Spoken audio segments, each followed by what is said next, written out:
Bom, nós vamos fazer a demonstração de algumas reações de precipitação de cátions metálicos com base forte, que é o NaOH, que nós vamos representar como OH-, e com base fraca, NH4OH. Em todos os casos, ocorrerá a precipitação do respectivo hidróxido. Porém, se nós adicionarmos o excesso, pode ocorrer a redissolução desse hidróxido metálico com formação de complexos. Para isso, nós vamos trabalhar com tubo de ensaio, colocando uma pequena quantidade do cátion metálico. Numa das situações, vamos adicionar a base forte gota a gota e numa outra, a base fraca gota a gota. Como já falamos, em todos os casos, teremos o respectivo hidróxido. E aí nós vamos adicionar lentamente, até atingir o excesso, a base forte ou a base fraca. Com a base forte, pode ocorrer a manutenção do precipitado, ou seja, ele é insolúvel no excesso. Então, esse IE aqui, insolúvel no excesso.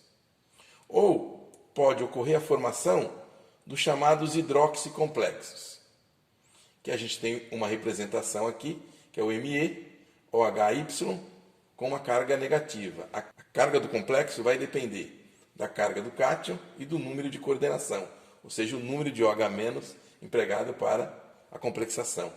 E será uma solução límpida, transparente, de uma determinada cor. No caso da base fraca, também nós teremos, em alguns casos, a manutenção do precipitado, do hidróxido, que será insolúvel no excesso, mas em outro, agora, os complexos formados não serão hidroxicomplexos, mas sim amincomplexos, que vai apresentar a fórmula MeNH3Y, que é o número de coordenação, esse Y é o número de moléculas NH3, e é claro que a carga do complexo será a própria carga do metal, do cátion metálico, uma vez que NH3 é neutro. E também nós teremos soluções límpida, transparente, de uma determinada cor. Para executar os experimentos, nós já deixamos as soluções em tubo de ensaio. Então, ferro 3, que eu vou usar, zinco 2+, cobre 2+, alumínio 3+, cromo 3+, e manganês. Então, escolhi 6 cátions metálicos para que nós pudéssemos, então, fazer os experimentos.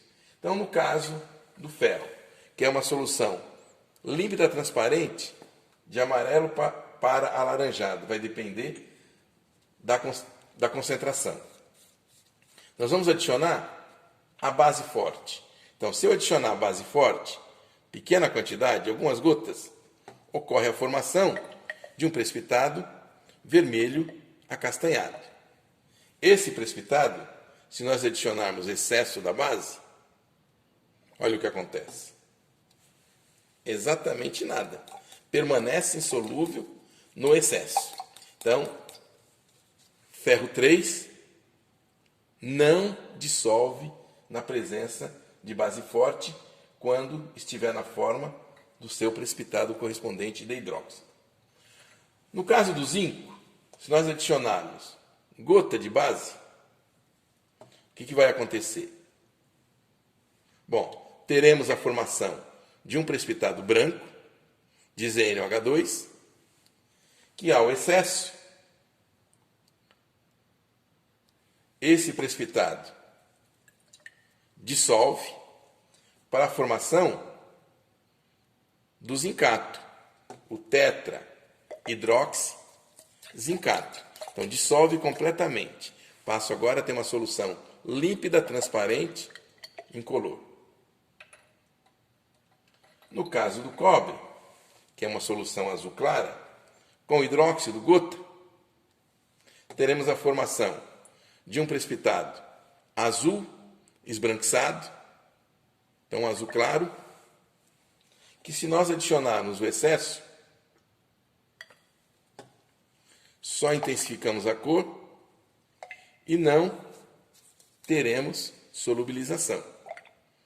Tá certo? Olha lá, o precipitado continua sem se dissolver.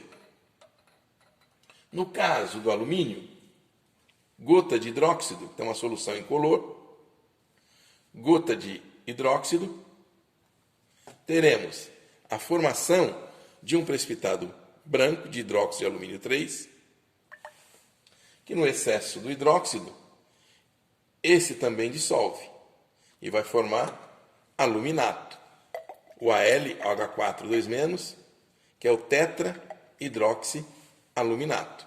Então, uma solução límpida, transparente, incolor. Então, dissolve completamente.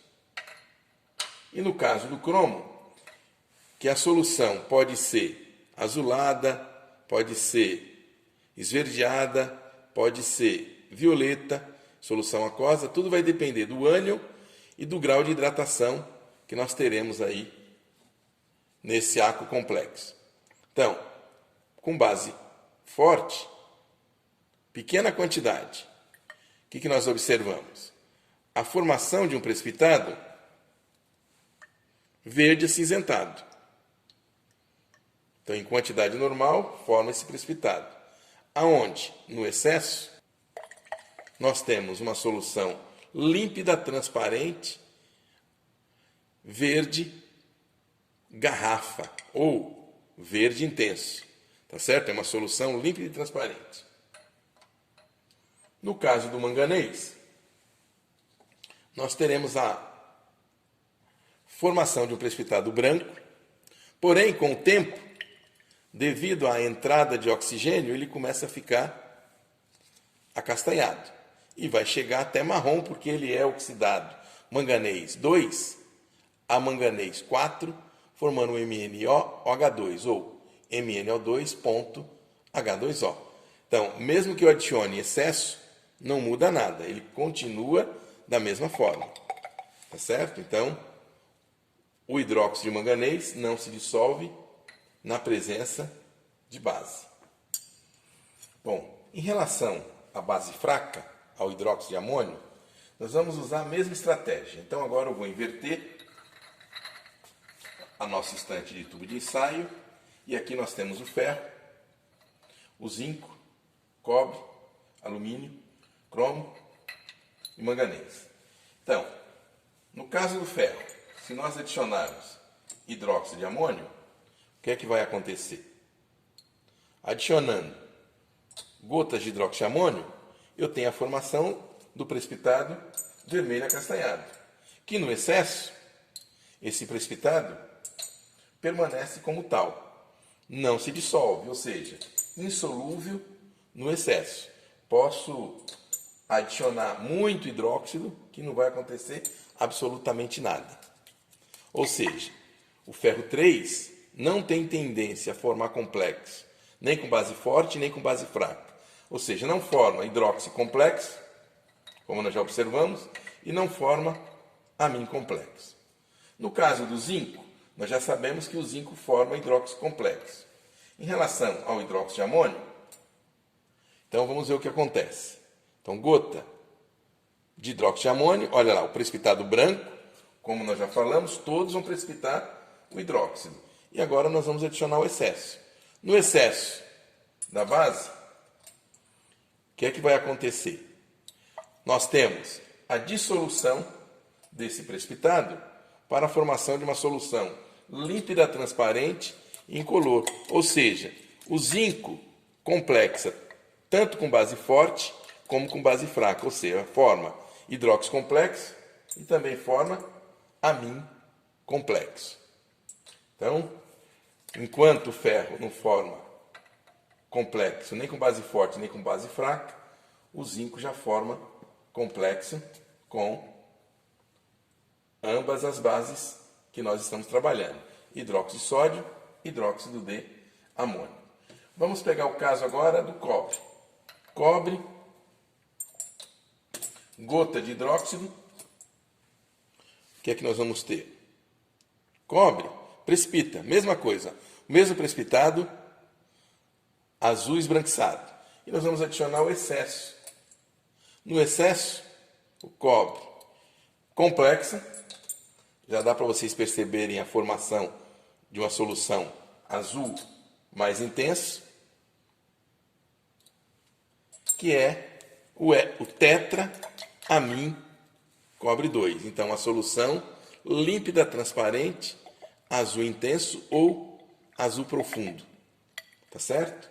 Então, cobre não complexa com base forte, mas complexa com base fraca.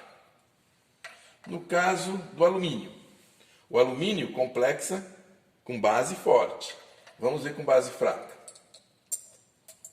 Com base fraca, o alumínio vai precipitar, como já estamos observando, e nós vamos adicionar o excesso. Adicionando excesso, não acontece absolutamente nada. Alumínio não complexa com base fraca, ou seja, não forma amim complexo. O cromo, na presença de hidróxido de amônio, forma o precipitado, verde acinzentado, e não vai se dissolver no excesso. Posso adicionar muito hidróxido de amônio, que nós não vamos observar a formação do complexo. Tá certo? Então, não complexa com base fraca. Enquanto cromo complexa com base forte. Então, tem o hidróxido complexo, mas não forma o amim complexo. Nessas condições que estamos trabalhando. E o manganês? O manganês nós sabemos que não forma hidróxido complexo, o hidróxido é insolúvel no excesso, mas com o hidróxido de amônio, o que acontece? Vai precipitar também branco, que com o tempo vai ser oxidado a MnOH2, formando manganês 4, mas não dissolve no excesso. Posso também exagerar. Observe que eu vou jogar uma quantidade grande, ó, e permanece como tal. Tá certo? Então, com isso, dá para a gente perceber que essas espécies, tá certo? Reagindo com base forte ou base fraca, esse comportamento delas me permite, em algum momento, pensar em fazer uma separação. E uma separação de forma quantitativa, trabalhando com a base forte e com a base fraca. Em alguns casos, eu vou ter que usar o ácido para destruir o complexo, para que eu dê continuidade, para que haja a separação um na presença do outro. Tá certo? Então, vamos ver se a gente faz uma demonstração envolvendo aí pelo menos 4 cátions e vamos ver se nós conseguimos fazer a separação.